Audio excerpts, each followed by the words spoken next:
Baik, salam semuanya. Pada video ini kita akan mempelajari jenis pengujian hipotesis asosiatif yang lain, yaitu analisis regresi.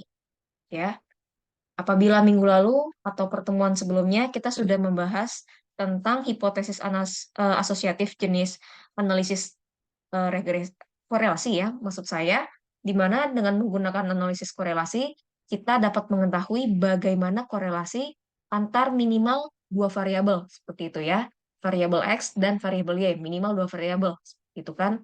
Nah, arti daripada bagaimana korelasi, kita juga sudah mengetahui korelasi tersebut bisa dilihat dari kuat lemahnya korelasi, yaitu berdasarkan nilai R atau koefisien korelasi, serta arah korelasi atau bagaimana korelasi tersebut bisa searah ataupun berlawanan ya.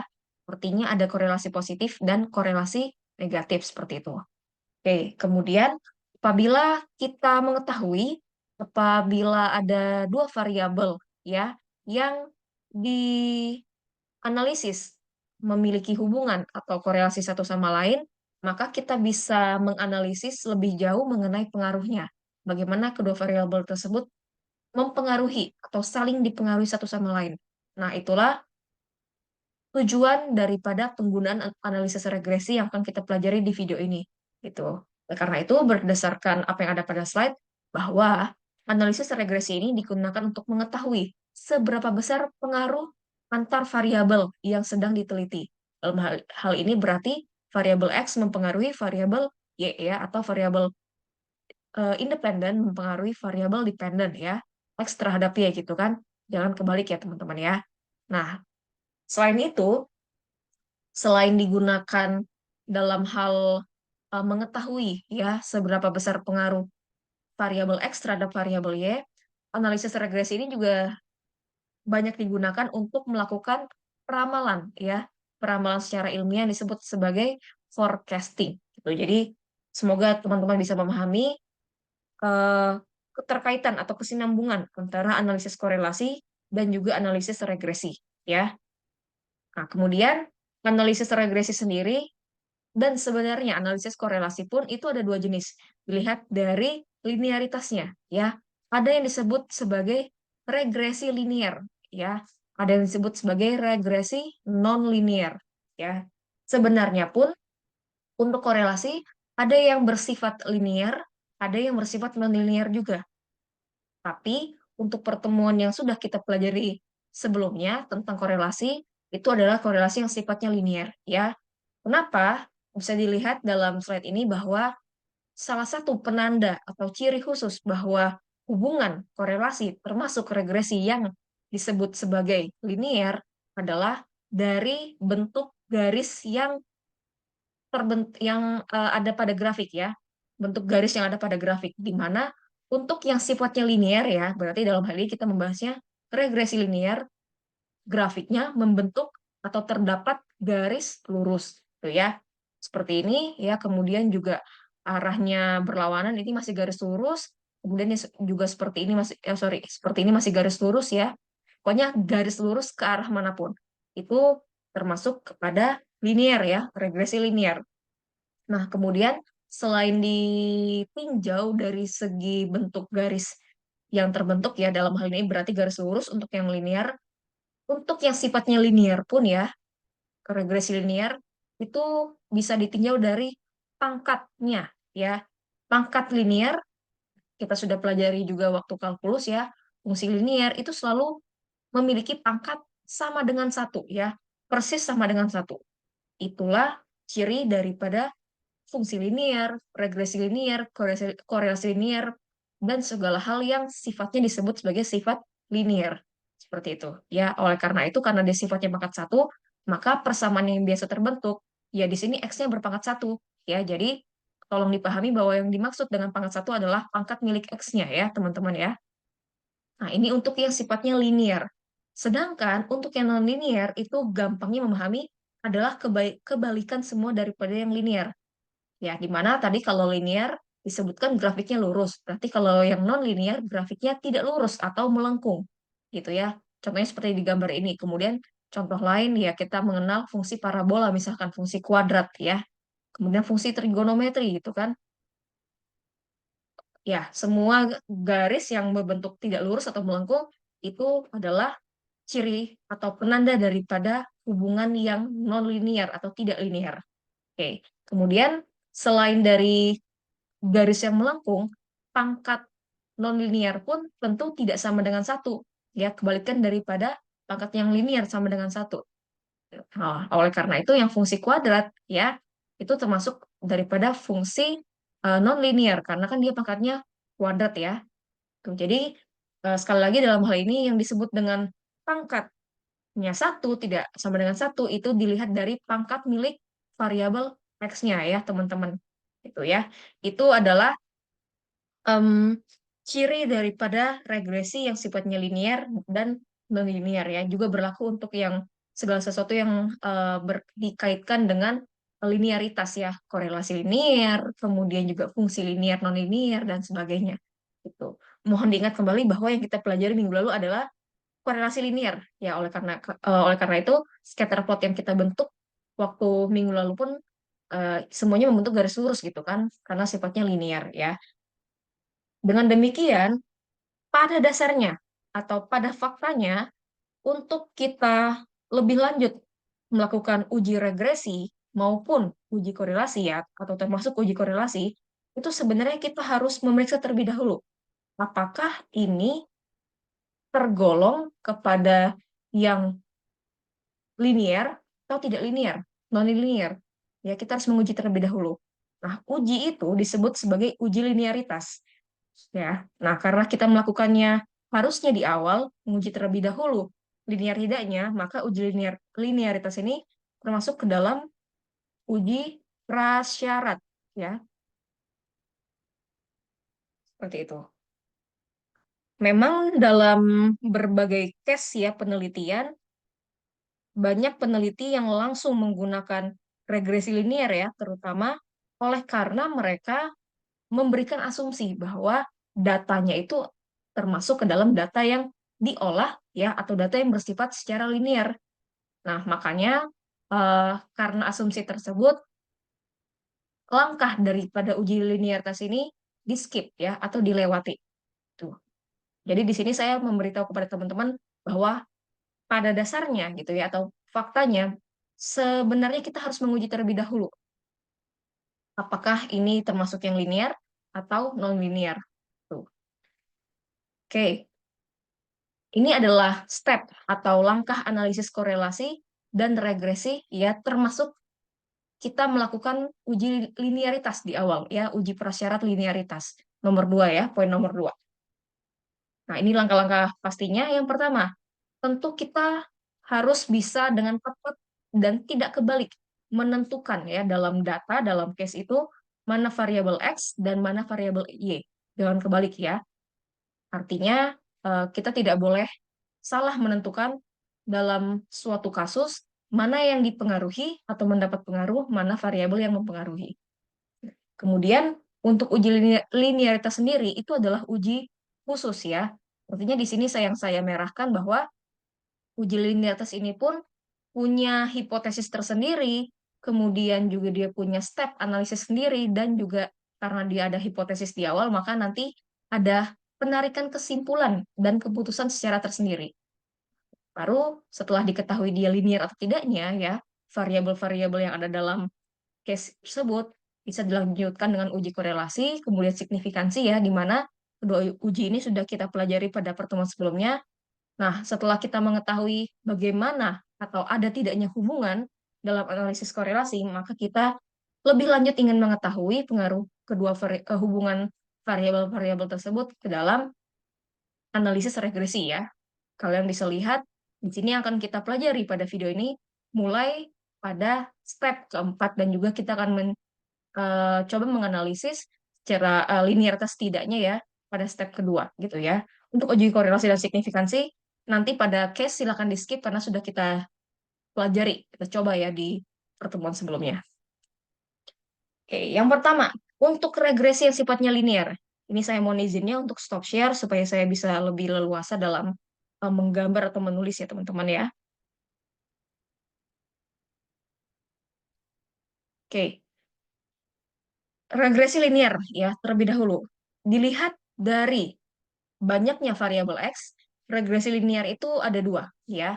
Regresi linear sederhana karena hanya satu variabel X, serta regresi linear berganda karena lebih dari satu variabel X.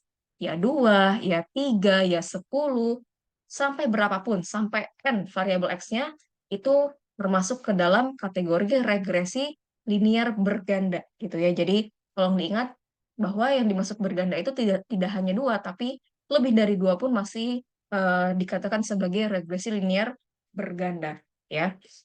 Nah, kita tinjau terlebih dahulu yang bagian regresi linear sederhana, ya, teman-teman ya. Regresi linear sederhana. Oke. Untuk regresi linear sederhana di sini ya, teman-teman bisa lihat apa sih yang dimaksud dengan B, dengan A, dengan Y, dan sebagainya. Gitu ya. Oke, kita bisa tinjau terlebih dahulu ya satu persatu. Kita mulai memahami dari yang paling mudah, yang paling familiar ya, yaitu ada X dan ada Y. X, ya seperti yang sudah kita eh, olah ya, sejauh ini X itu adalah bagian dari variabel, kan? Berarti ini X yang dimaksud adalah variabel X itu sendiri, berarti variabel yang mempengaruhi. Sedangkan Y adalah variabel yang dipengaruhi, atau variabel Y dalam hal ini ya. Maka untuk Y dan X itu adalah variabel yang terdapat nanti dalam analisis regresinya. Ya. Nah, kemudian ada A dan ada B sekarang. A itu disebut sebagai konstanta, ya kan? Konstanta. Karena dia berdiri sendiri, tidak ada pasangan daripada bilangannya selain A, ya. Sedangkan B, temannya konstanta, istilah konstanta yaitu koefisien, ya. Koefisien dari apa? Dari X kan, B ini. Oleh karena itu, nilai B itu juga termasuk sebagai koefisien, atau disebut sebagai koefisien regresi, ya, karena berada mendampingi atau di depan X. Itu teman-teman ya. Nah, kemudian untuk bentuk persamaan lain dari regresi linear sederhana, ada juga yang menulis seperti ini, misalnya ya, B plus AX gitu. Nah, ketika nanti kalian menemukan ada yang menulis persamaannya seperti ini gitu ya, ataupun dengan eh, inisial simbol huruf yang lain, kalian tidak perlu bingung ya. Kalau tadi kan kita menulisnya Y sama dengan A plus BX. Kalau sekarang dibalik ya, B plus AX. Kalian jangan tetap tertukar ya, mana koefisien, mana konstanta. Nah, berarti untuk persamaan ini, B itu bertindak sebagai konstanta ya, dan A bertindak sebagai koefisien. Dengan demikian, pemahamannya tidak saklek gitu ya. Jangan terpaku pada hafalan, oh A itu selalu konstanta, B itu selalu koefisien, tidak. Tapi lihatlah bagaimana posisinya. Asalkan dia berdiri sendiri, itu disebut sebagai konstanta, ya. Ketika dia ada di depan X, itu disebut sebagai koefisien. Lebih lengkapnya koefisien regresi, ya. Seperti itu. Oke, nah ini adalah bentuk daripada persamaan regresi. Tadi sudah sederhana, sekarang yang berganda, tentu tinggal menambahkan koefisien regresinya kan, karena X-nya juga lebih dari satu, ya, makin banyak. Maka kalau X-nya banyak, ya koefisien regresinya juga lebih banyak, seperti itu ya. Nah, saya harap untuk yang bagian berganda ini teman-teman bisa pahami ketika tadi sudah memahami penjelasan saya tentang regresi linear sederhana, gitu, ya. Oke, kemudian di sini ada istilah prediktor, ya, prediktor, prediktor. Prediktor ini adalah nama lain dari variabel X, teman-teman ya, variabel X. Jadi, nama-nama lain variabel itu, ya, selain ada variabel X, variabel Y, ya, teman-teman sudah tahu.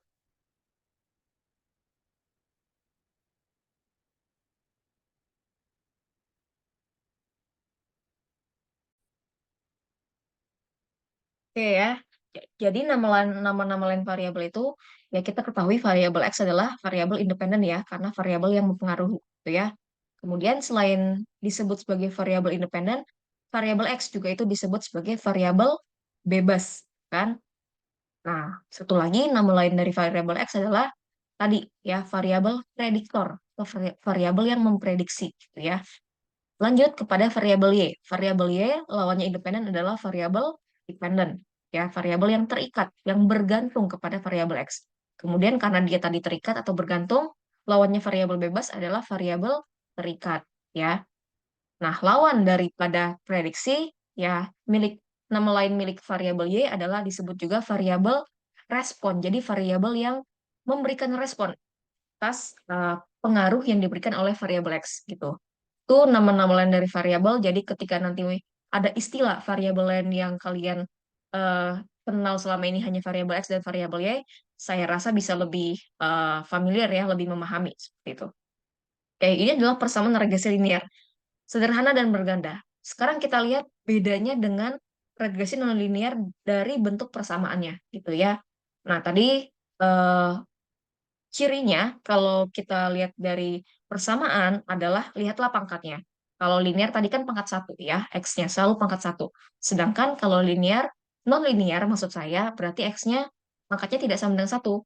Ya, bisa dua, tiga, empat, dan seterusnya gitu. Jadi bisa dilihat di sini untuk yang pangkat dua ya, atau ya fungsi kuadrat, sini kan X-nya pangkat dua, kemudian fungsi pangkat tiga, fungsi pangkat min satu di sini ya, dan sebagainya. Itu adalah bentuk dari persamaan regresi nonlinear.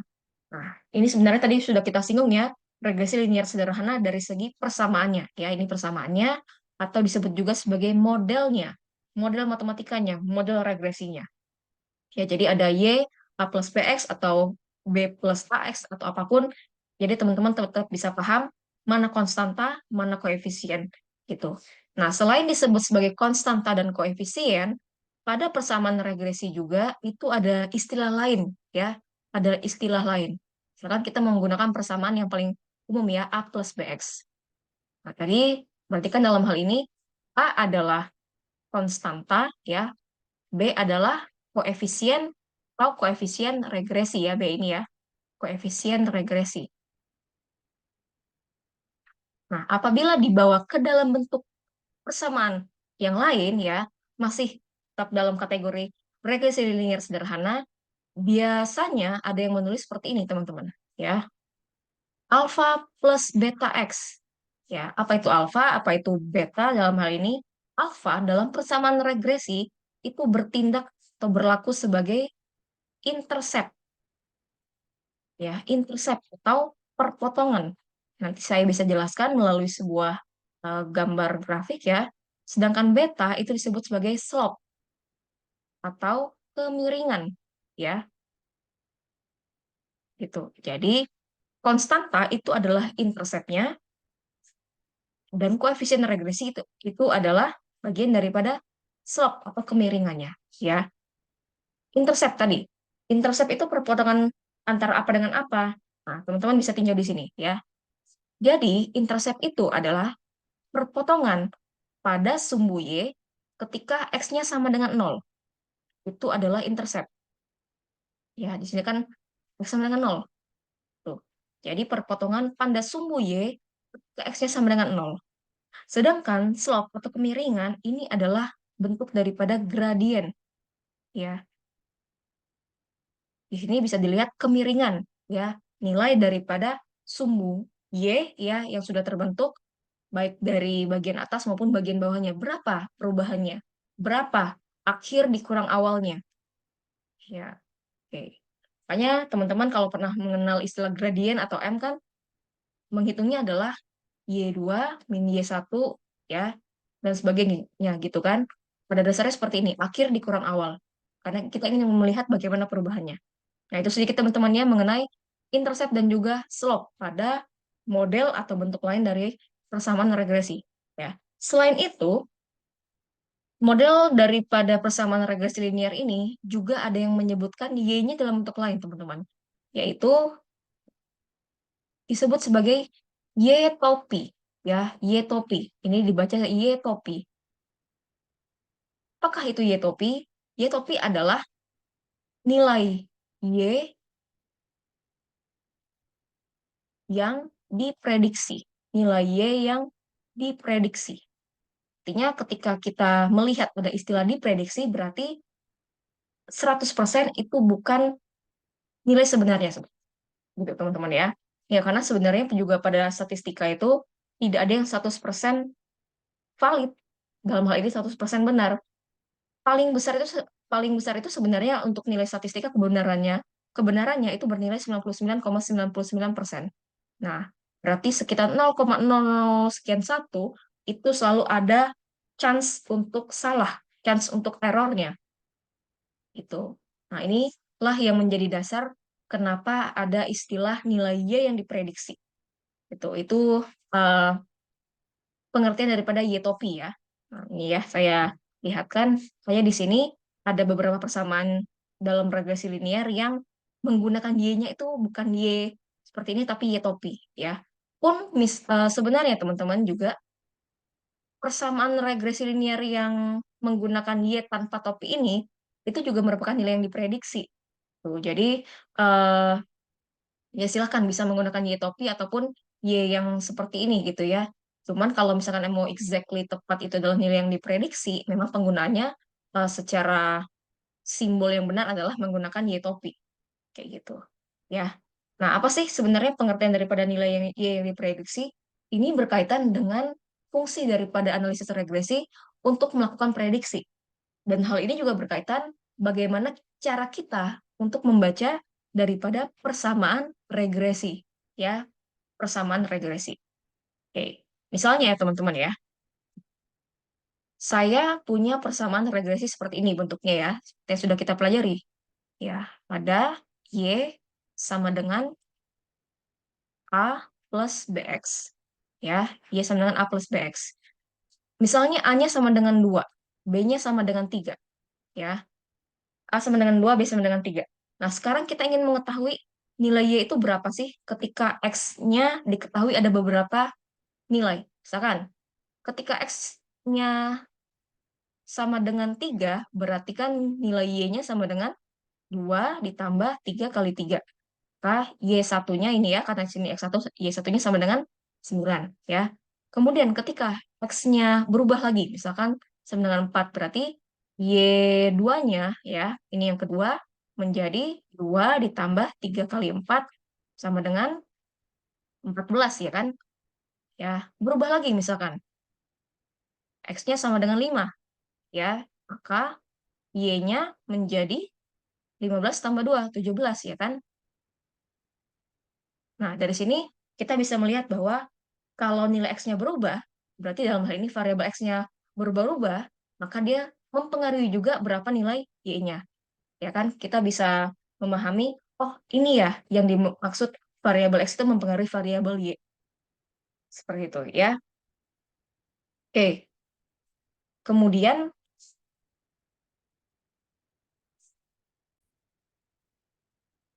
nah artinya kita akan bisa mengetahui nilai Y itu berapa ketika nilai X-nya diketahui. Ya kan? Asalkan sebelumnya nilai A dan nilai B-nya juga diketahui. Ya, oleh karena itu kita juga nanti harus bisa menentukan berapa nilai konstantanya dan berapa nilai koefisien regresinya. Itu yang menjadi modal kita untuk bisa mengetahui berapa sih nilai Y-nya nanti ketika X-nya ya akan ditanyakan juga, akan diketahui juga gitu kan. Ya, jadi paling penting adalah tahu nilai A-nya berapa, nilai B-nya berapa. Gitu ya. Nah, kemudian tadi yang saya bilang bagaimana kita bisa memahami bahwa ada istilah Y-topi atau Y prediksi itu berkaitan dengan cara kita membaca persamaan regresi. Ya. Nah, cara membacanya seperti ini, teman-teman. Untuk Y sama dengan A plus BX, ya. Y sama dengan A plus BX. Cara membacanya atau cara menginterpretasi persamaan ini. Saat nilai X bertambah satu satuan, maka nilai Y bertambah B satuan. Ya, kalau dipahami ketika atau saat atau apabila nilai X bertambah satu satuan, maka nilai Y bertambah sebanyak atau sebesar B satuan. Ya, jadi nanti tergantung berapa nilai B-nya atau koefisien regresinya. Gitu. Kita coba membaca persamaan regresi dari contoh grafiknya, teman-teman ya. Misalkan seperti ini. Ya, di sini adalah contoh grafik yang sebenarnya kita pakai ya di pertemuan sebelumnya, yaitu tentang bagaimana jumlah penduduk mempengaruhi timbulan sampah, ya. Nah, dalam case ini kita tahu bahwa X-nya adalah jumlah penduduk, ya. Kalau jumlah penduduk itu kan satuannya orang ya, atau dalam case persampahan itu disebutkan satuannya jiwa, ya. Sedangkan Y-nya adalah timbulan sampah, ya. Satuannya adalah kilogram kita bisa buat gitu. Oke. Persamaan regresinya yang terbentuk seperti pada scatter plot ini adalah Y sama dengan 0,98, ya saya izin mengambil dua desimal ya, X plus 62,46. Ya, ini persamaan regresi yang terbentuk. Oke. Kita coba untuk membaca persamaan regresinya ya, berdasarkan tadi yang saya sudah ajarkan. Artinya di sini saat nilai X bertambah satu satuan, dalam hal ini X-nya adalah jumlah penduduk. Berarti saat jumlah penduduk bertambah satu, satuannya apa jumlah penduduk? Jiwa kan? Bertambah satu jiwa, maka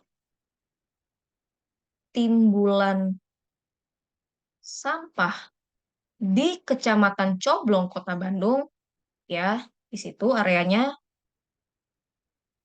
bertambah sebesar B satuan. B-nya mana? Ini kan?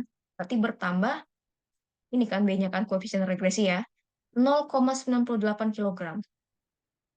Ya, berarti dalam interpretasi ini kita bisa mengetahui sumbangsi satu orang, sumbangsi satu jiwa di Kecamatan Coblong Kota Bandung itu bisa meningkatkan timbulan sampahnya hampir 1 kilogram ya, 0,98 kilogram.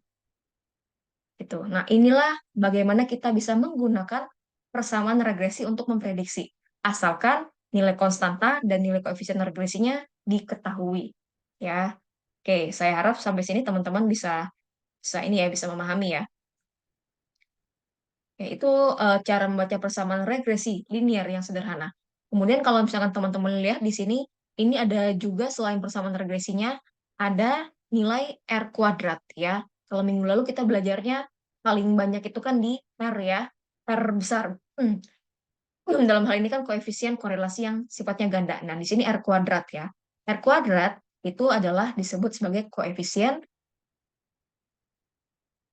determinasi. Ya, koefisien determinasi, determine, ya berarti yang menentukan, kan? Kita lihat pada grafik, R kuadratnya adalah 0,85 ya, saya buat ya. Saya bulatkan. 0,85, ya. Nah, 0,85. Kalau kita buat dalam persentase, ini kan 85% ya. Membacanya daripada koefisien determinasi ini adalah, artinya sebesar 85% variabel jumlah penduduk di Kecamatan Coblong, Kota Bandung, mempengaruhi banyaknya gitu ya, timbulan sampah. Jadi, dalam arti lain atau dengan kata lain, faktor meningkatnya atau bertambahnya timbulan sampah di Kecamatan Coblong, Kota Bandung itu sebesar 85% dipengaruhi oleh jumlah penduduknya ya. Nah, kemudian baru 85%. Ya, di sini kita lihat. Artinya plus minus 15%-nya kemana? Ya kan? 15%-nya itu dipengaruhi oleh faktor lain di luar penelitian yang tidak diteliti. Jadi, kemungkinan variabel banyaknya timbulan sampah di Kecamatan Coblong, Kota Bandung itu dipengaruhi oleh variabel lain yang tidak termasuk dalam penelitian ya, atau selain daripada jumlah penduduk itu sebesar 15%. Nah, kita bisa lihat di sini berarti semakin tinggi ya nilai R kuadrat, nilai koefisien determinasi, kita bisa memaknai bahwa data dalam penelitian tersebut berarti semakin komprehensif atau semakin lengkap ya. Artinya semakin baik gitu kan. Nah, seperti itu teman-teman ya. Oke, itu adalah bagian daripada regresi linear sederhana. Nah, kemudian tadi yang saya bilang, asalkan kita mengetahui berapa A-nya, berapa B-nya, atau berapa konstantanya, berapa koefisiennya, kita bisa menggunakan persamaan regresi untuk atau sebagai bahan peramalan ya, atau prediksi atau forecasting. Nah, ini adalah cara mencari A dan B ya, untuk konstanta A dan B koefisien regresi. Jadi caranya ya, jadi silahkan diamati, dipahami, dan jangan kebalik ya, menginterpretasikan mana sigma X, mana sigma X kuadrat, dan sebagainya. Ini disebut sebagai metode kuadrat terkecil, ya, mencari A dan B, atau least square method, untuk regresi linear yang sifatnya sederhana, karena nanti untuk berganda, cara mencari A dan B-nya berbeda lagi, ya, metodenya. Ini khusus yang regresi linear sederhana. Oke, itu adalah regresi linear sederhana. Sekarang kita melihat sedikit ya daripada regresi linear berganda. Tadi makna dari berganda adalah jumlah variabel X-nya itu lebih dari satu, dua, tiga, dan sebagainya gitu. Nah, di sini teman-teman bisa lihat jumlah variabel X berapapun itu masuk ke dalam kategori berganda sampai N ya X-nya ya. Karena X-nya banyak, berarti koefisien regresinya juga mengikuti banyak kan. Maka di sini B-nya tidak hanya satu, tapi bertambah sebanyak jumlah variabel X tersebut ya. Nah, sama di regresi linear berganda juga ada intercept, juga ada slope. Itu bentuk persamaan daripada regresi linear berganda.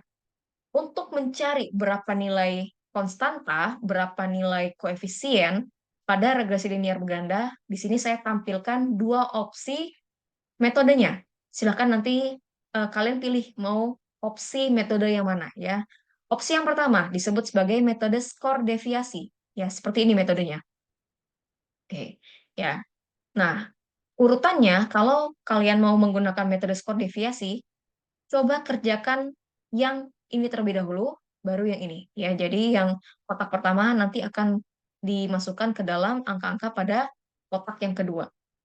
Nah, tapi silakan dilihat bahwa yang dimaksud dengan sigma X1, sigma X2 kuadrat, dan sebagainya, itu bukan yang sesuai pada data, tapi yang sesuai pada kotak di sebelah ini, gitu ya, yang sesuai pada kotak di sebelah ini. Misalnya, untuk khusus metode skor deviasi ya, di sini ada sigma X1 kuadrat. Kalau kita melihat data asli kan berarti ya kita kuadratkan X1, kemudian kita jumlahkan itu sebagai sigma X1 kuadrat.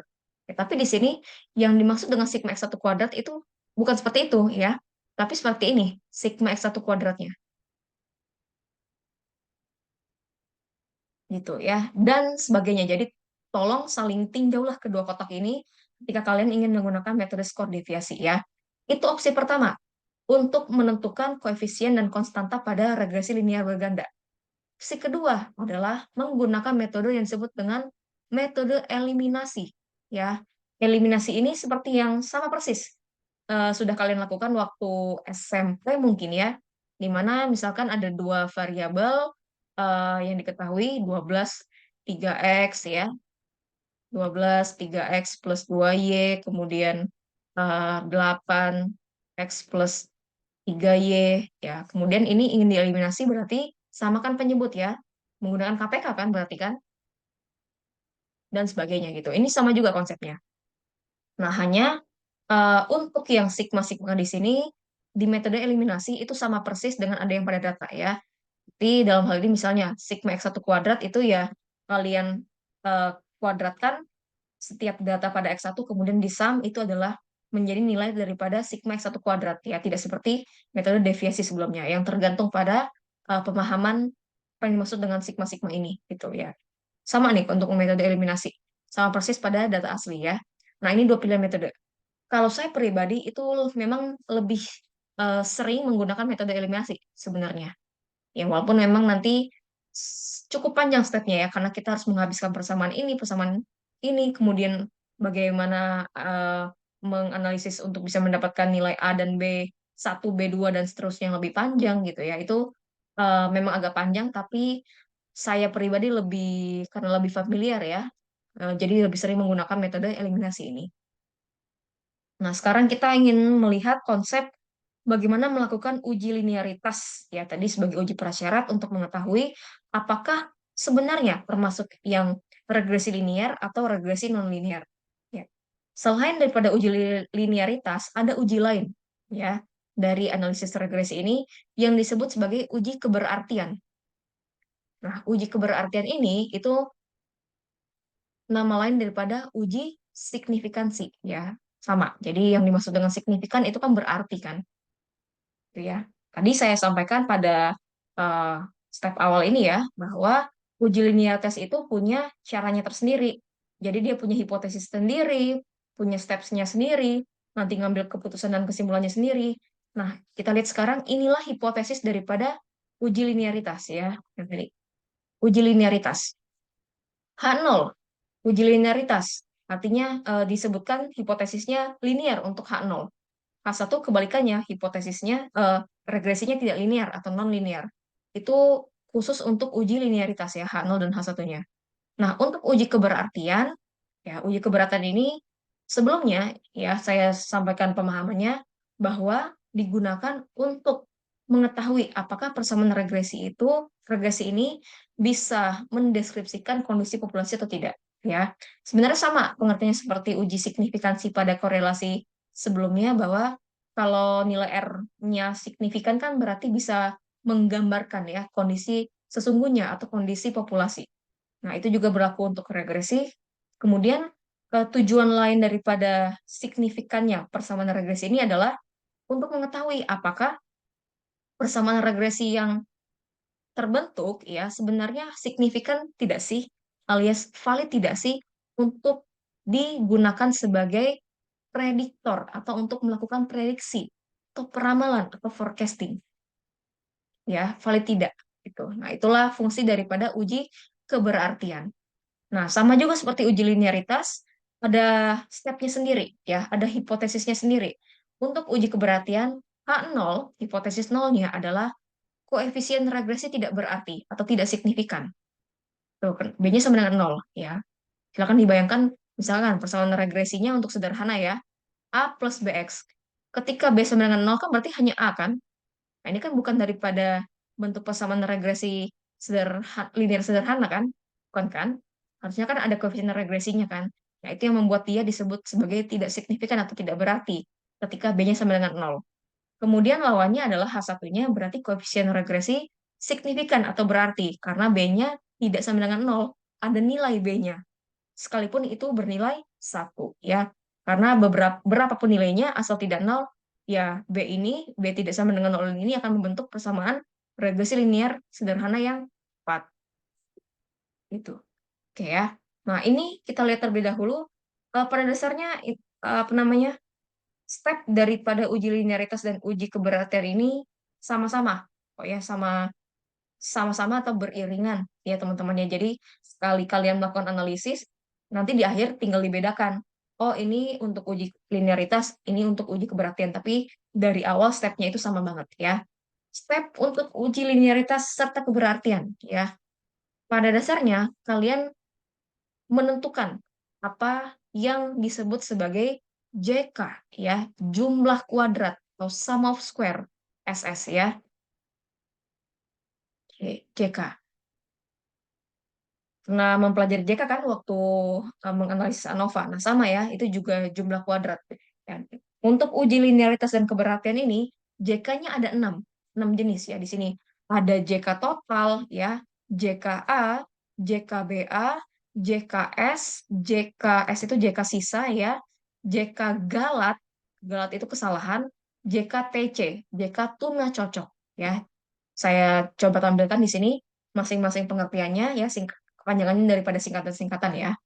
Oke, silakan teman-teman tinjau ya masing-masing rumus daripada JK total, A, B, A dan sebagainya ini ya.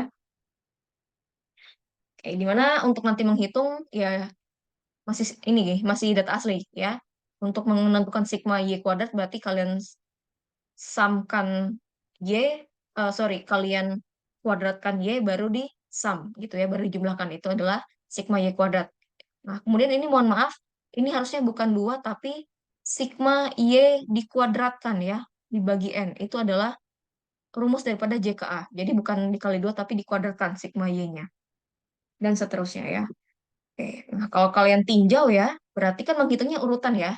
JK total dulu, JKA, JKBA, JKS, JKG, dan JKTC, dan sebagainya. Oke. Nah, untuk JKBA ini, B di sini adalah koefisien regresi kan? Koefisien regresi. Ini ya, yang di depan X-nya. Kalian menghitungnya dengan menggunakan metode kuadrat terkecil tadi, ya, yang ada di slide ke berapa tadi? Yang ini, nilai B-nya. Ya, jadi untuk menghitung JKBA, hitung dulu nilai B-nya berapa, baru nanti tolong kalian eh, kalikan dengan hal-hal atau unsur-unsur yang ada pada tanda kurung ini, ya. Oke, ini walaupun bentuknya kurung kurawal, bukan kurung yang biasa kita gunakan, maksudnya tetap kali ya teman-teman ya. Di sini kali, jadi B dikali sigma XY dikurang dan seterusnya gitu. Kemudian mencari JK sisa, di sini JK total dikurang JKA ditambah JKBA. Jadi JKA ditambah JKBA dulu, ditambah dijumlahkan baru nanti JK total dikurang hasil penjumlahan tersebut. Oke. Nah, di sini khusus ya saya kotakkan cara mencari JK Galat karena dia spesial gitu ya. Ada caranya tersendiri untuk mencari JK Galat ya, JK Galat.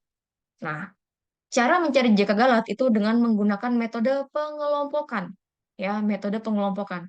Seperti apa metode pengelompokannya? Ini dia ya teman-teman ya.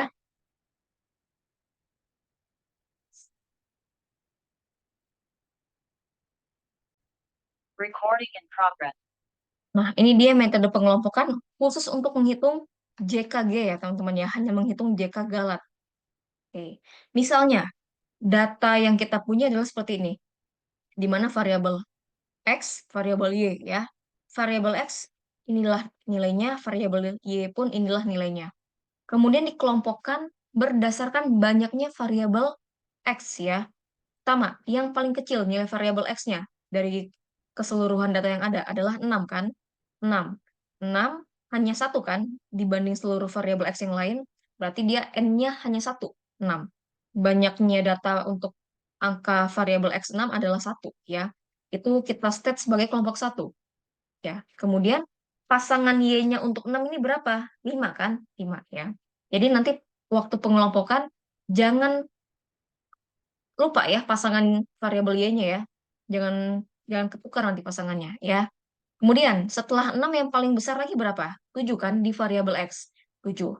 Nah, angka 7 atau data 7 di variabel X ini ada berapa? Ada 2 kan? Ya. Oke, ada 2. Berarti N-nya ada 2 ya. Ini kita sebut sebagai kelompok kedua. Ya, berapakah nilai Y untuk variabel X yang berangka 7 ini? Ada 6 dan ada 6 kan, kebetulan sama-sama, berarti kita bisa tulis dua-duanya. Tapi kalau misalkan berbeda, contoh di sini saya buat Y-nya sama dengan 8. Ya, kalian di sini buat terlebih dahulu mana nilai Y yang paling pertama muncul di variabel X sama dengan 7. Ya, berarti 8, 6 gitu. Oke, kemudian ya ini misalkan ya. Nah, kemudian untuk variabel X yang selanjutnya yang lebih besar dari 7 berapa? 10 ya, di sini ada 10. Nah, 10 ini sama kan seperti yang data ketujuh, data 7 ya. Ada 2 juga kan di variabel X-nya kan. Maka N-nya sama dengan 2 itu sebagai kelompok ketiga ya. Sama masing-masing nilai Y-nya kebetulan ya. Satu dan sorry, satu dan satu gitu. Oke, ya. Nah, di sini kita ketahui bahwa banyaknya kelompok itu ada tiga kan, ada satu kelompok satu, kelompok dua, dan kelompok tiga. Oleh karena itu nilai K atau nilai banyaknya kelompok itu sama dengan tiga ya. Itu nanti kalau ketemu unsur K itu adalah K itu banyaknya kelompok. Oke. Nah, setelah dikelompokkan seperti ini, silakan dilihat ya. Silakan dilihat bagaimana cara menghitung JKG ya, menjumlahkannya seperti apa. Nah, tadi kan rumusnya seperti ini teman-teman ya. Jika galat itu kan ini bacanya ini ya, bacanya sigma X ini penjumlahan dari seluruh ini ya. Jadi tidak perlu memasukkan nilai X-nya itu berapa. Bukan gitu ya bacanya ya. Jadi sigma Y kuadrat dikurang sigma Y dikuadratkan dibagi N masing-masing kelompok.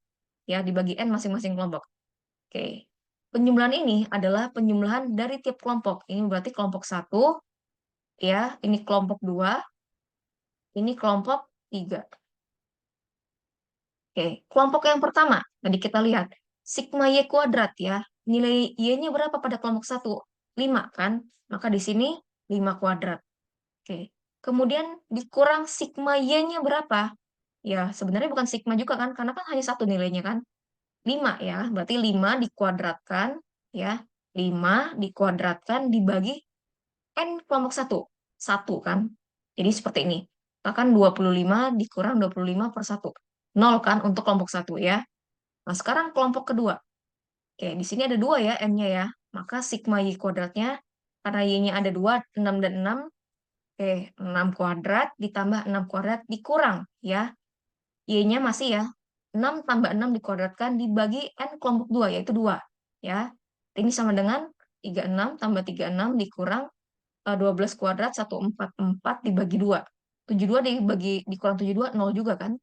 Oke, itu untuk yang kelompok kedua. Yang kelompok ketiga, Y-nya berapa? Satu ya, sama lagi kayak case kelompok 2, sama-sama ya.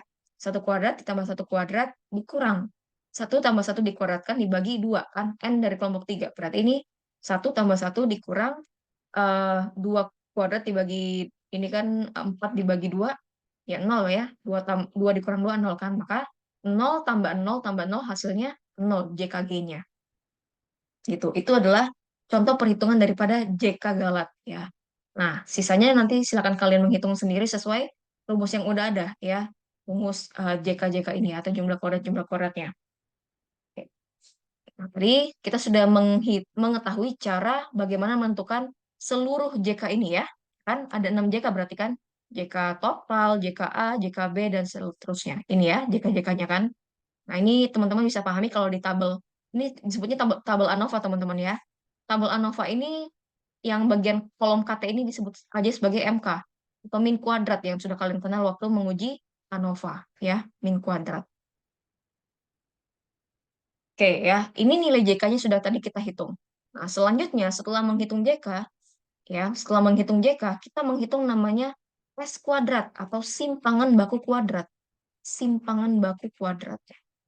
Nah, bisa dilihat pada tabel S kuadrat itu ada S kuadrat reg atau S kuadrat regresi. Di bawahnya ada S kuadrat SIS ya, SIS. S kuadrat sisa ya. Bawahnya lagi ada S kuadrat TC, S kuadrat tuna cocok. Satu lagi ada S kuadrat G, S kuadrat galat. Jadi ya pada dasarnya nama-nama ini mengikuti banyak kan mengikuti nama pada JK sebelumnya kan, JK sisa, JK galat dan sebagainya. Seperti itu ya. Nah, di sini ada rumusnya ya. Untuk menghitung S kuadrat rek misalnya. Ya, S kuadrat rek di sini sama dengan nilai JKBA. Jadi nggak perlu dihitung lagi. Ya, kemudian S kuadrat sisa, S kuadrat sisa dihitung dengan JK sisa dibagi N-2. Jumlah data pada nanti yang kalian analisis dikurang 2 ya. Kemudian untuk menghitung JK, oh sorry, S kuadrat TC itu JKTC dibagi K-2. Ingat ya, K itu sama dengan banyaknya kelompok. Maka kalian nanti waktu melihat atau menentukan eh, perhitungan JK Galat, lihat kelompoknya berapa yang terbentuk. Itu adalah sebagai nilai K ya, banyaknya kelompok. Oke, kemudian ada satu lagi, S kuadrat Galat. JK Galat dibagi N min K. Ya, banyaknya data dikurang banyaknya kelompok. Ya, setelah menghitung seluruh S kuadrat, regresi, sisa, tuna cocok, dan galat. Kemudian kalian tentukan ya bagaimana hasil daripada uji linearitas serta uji keberhasilan ini ya dengan membagi S kuadrat yang diperlukan. Dalam hal ini, ketika ingin mengetahui uji linearitas, bagilah S kuadrat TC dengan S kuadrat galat ya untuk uji linearitas. Kemudian untuk uji keberhasilan atau uji signifikasi, bagilah S kuadrat regresi dengan S kuadrat sisa. Ya, ini yang saya tadi bilang bahwa untuk melakukan uji linearitas dan keberhasilan itu berbarengan. Jadi langkahnya di awal sama, nanti pembedanya adalah di akhir. Seperti ini ya. Jadi linearitas itu yang bagian tuna cocok dan galat, sedangkan keberhasilan itu bagian regresi dan sisa. Ya, sesuai dengan tabel di sini, ini ya adalah nilai F. Ya, berarti kalau kita hitung-hitung seperti ini kan sebagai F hitung. Oleh karena itu, dalam nanti pengambilan keputusannya, kita harus menggunakan atau mengcompare dengan F table. Ya, oke, F table. Nah, jadi nanti silakan kalian F tabelnya tinjau berapa ya. Berarti nanti kalau misalkan ada case dan saya tidak ketahui, saya tidak memberitahukan alfanya berapa, disebutkan sebagai 0,05 ya. Nah, pada F tabel itu kan ada pembilang dan penyebut ya teman-teman ya. Pembilang dan penyebut. Perhatikan, untuk pembilang pada uji keberartian ya. Pembilang pada uji keberartian nilai yang ini. Ya, pembilangnya yang ini. Untuk penyebutnya pada uji keberartian adalah yang ini. Khusus untuk uji keberartian, pembilang dan penyebutnya ya. Oke. Ini untuk F tabel uji keberartian. Nah, sekarang untuk uji linearitas ya, pembilangnya untuk F tabel uji linearitas ya, khusus uji linearitas adalah yang ini pembilangnya. Sedangkan penyebutnya adalah yang ini. Ini adalah peruntukan untuk F tabel khusus uji linearitas. Ya, jadi nanti kalian hasilnya ada dua, karena menganalisis dua hal kan, uji linearitas dan uji keberartian. Berapa F hitung daripada uji keberartian bandingkan dengan F tabel untuk uji keberartian.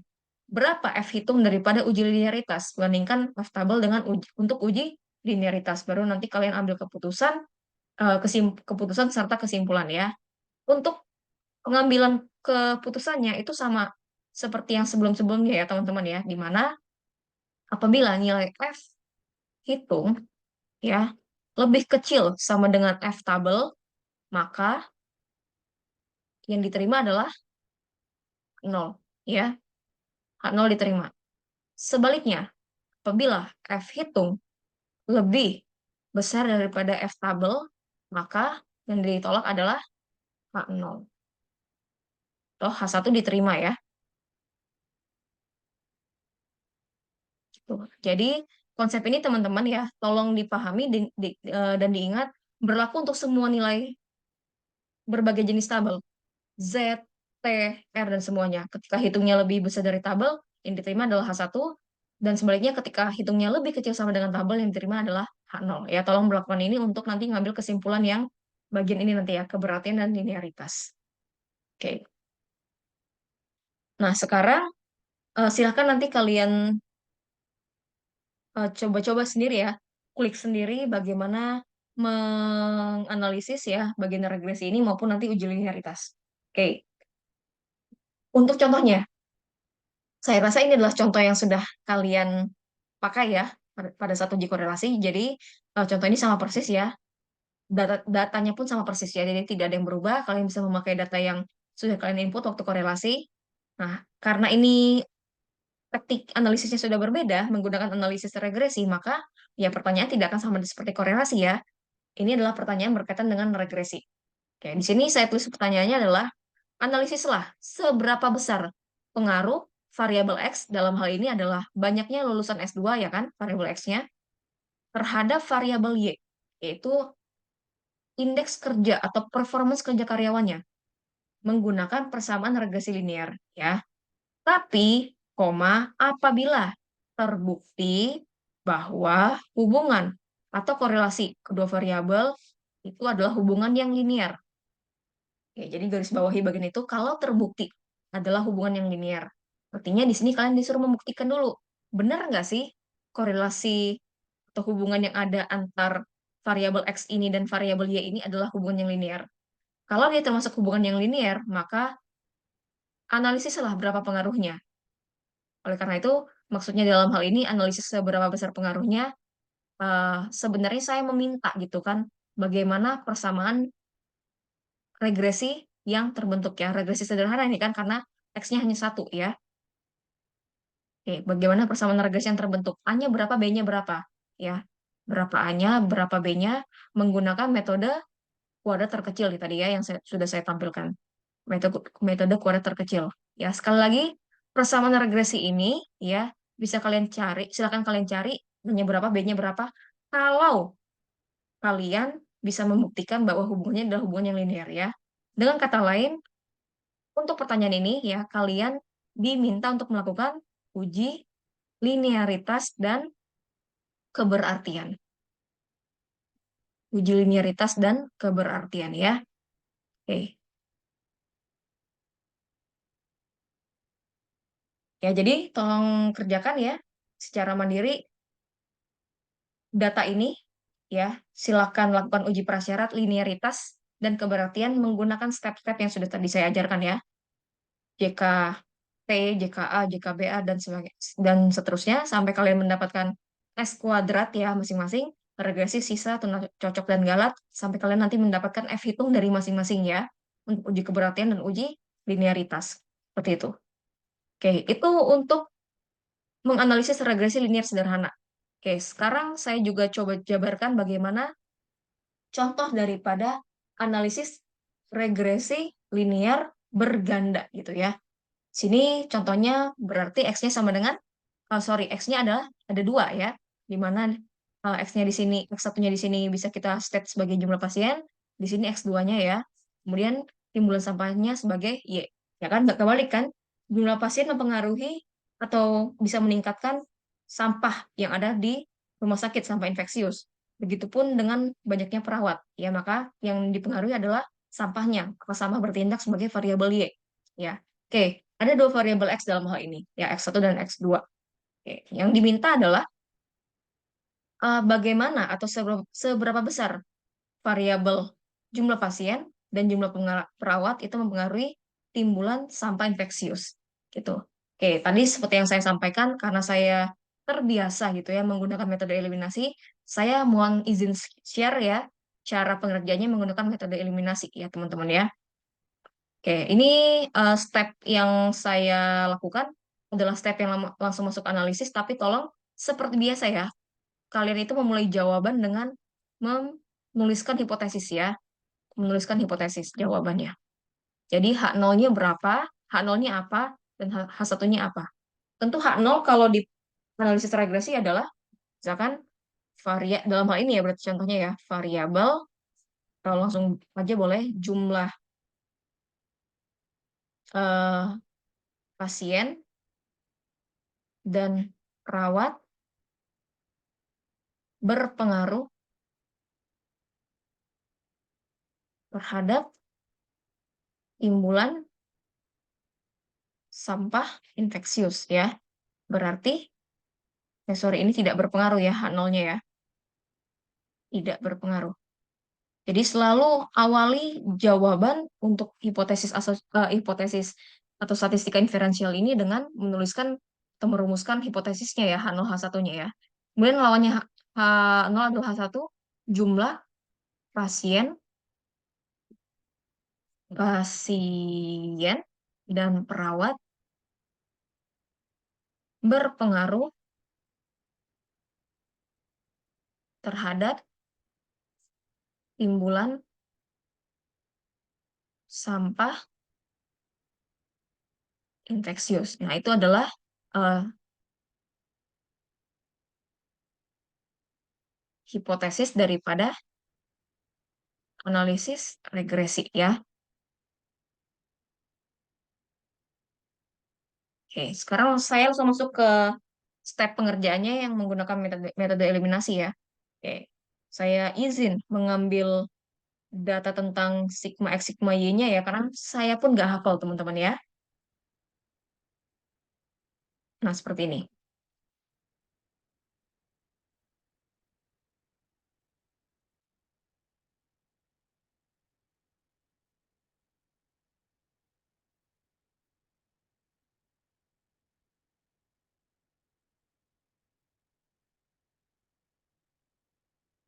Oke ya, di sini adalah metode eliminasi.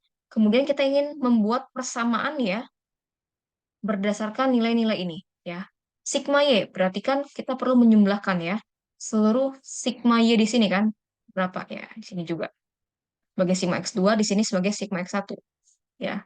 Oke, karena saya tidak menghitung ya, saya coba eh, apa namanya, mengambil random aja ya angkanya ya. Misalkan di sini saya hitung jumlahnya adalah round ini 3 kali 8 mungkin ya, 23 ya. Ini ini masih bisa ya, 3, 5, 8, 11, 14, 16, 18, 21 ini ya. Oke, ini mungkin 46, ya misalkan ya 200 ya gitu ya. Misalkan itu. Mohon maaf ini ya. Kemungkinan besar salah karena saya nggak ngitung gitu ya. Jadi nanti silakan dihitung yang tepat seperti seperti apa datanya. Oke. Sekarang yang pertama, sigma Y tadi kita ketahui adalah 23 ya. Berarti 23 di sini ditulis A dikali N. N-nya kan ada 8 ya. Oke, berarti 8A ditambah sigma X1. X1-nya kan jumlah pasien. Ditambah 200 B1 ya sini ya. Ditambah sigma X2. X2-nya perawat kan.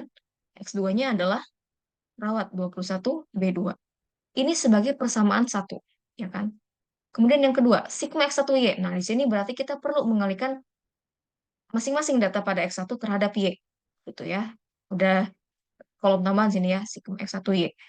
Nah, berapa? Misalkan ya, saya buat random aja ya, teman-teman ya, 98,7 misalkan. 98,7. Jadi, 98,7 sigma X1 kan yang ini tadi ya. Sigma X1, 200A ditambah. Nah, ada lagi nih yang baru, sigma X1 kuadrat. Makanya teman-teman nanti perlu memberikan kolom tambahan yaitu X1 kuadrat juga ya. Tapi saya rasa untuk kuadrat lebih baik didekatkan pada variabel yang bersangkutan. Berarti untuk X1 kuadrat dekatkanlah kepada di sini ya, X1 kuadrat. Nah, misalkan di sini 400 gitu ya jumlahnya ya. X1 kuadratnya. Misalnya teman-teman, kalau saya nggak ngitung. Berarti 400 B1 ditambah sigma X1 X2. Maka juga adakan kolom X1 kali X2 ya. Misalnya sudah diketahui jumlahnya itu adalah X1 ini X2 ini ya. Misalkan ya 108 gitu ya, 108 misalnya. 108 B2 sebagai persamaan kedua. Lanjut sigma X2Y. Maka ada lagi kan X2Y kan? Sini ya. X2Y. Tapi supaya lebih rapi mungkin didekatkan ya X1Y, X2Y baru X1 X2 gitu ya. Let's say jumlahnya adalah X2Y. Ya mungkin 50,3 ya. Mungkin ya. Berarti 50,3 ya. Sigma X2 tadi kan sigma X2 adalah 21 kan, 21A ditambah sigma X1 X2. Apakah tadi sudah ada X1 X2 tadi udah ada nih ya 108 B1 sigma X2 kuadrat. Belum ada lagi kan X2 kuadrat. Maka adakan kembali X2 kuadrat gitu ya. Let's say ini jumlahnya adalah 42 kan. Saya kuadratin aja gitu ya. Saya kalikan 2 aja misalnya. 42 B2. Nah, ini adalah sebagai persamaan ketiga. Artinya dengan metode eliminasi ini teman-teman akan melahirkan tiga persamaan dulu ya, tiga persamaan dulu. Oke, stepnya yang pertama ya, langkahnya selesaikan persamaan satu dan tiga. Maka akan melahirkan persamaan keempat. Akan membentuk persamaan keempat kalau teman-teman menyelesaikan persamaan satu dan tiga ya. Yang kedua, selesaikan persamaan, sorry ini satu dan dua ya, satu dan dua. Satu dan tiga. Maka akan menghasilkan persamaan kelima.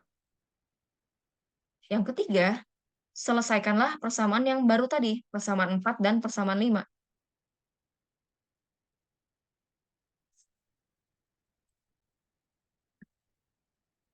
Oke, kalau sudah menyelesaikan persamaan 4 dan 5, baru nanti selanjutnya selesaikan ya berapa nilai B1-nya, berapa nilai B2-nya, berapa nilai N-nya, dan seterusnya gitu ya.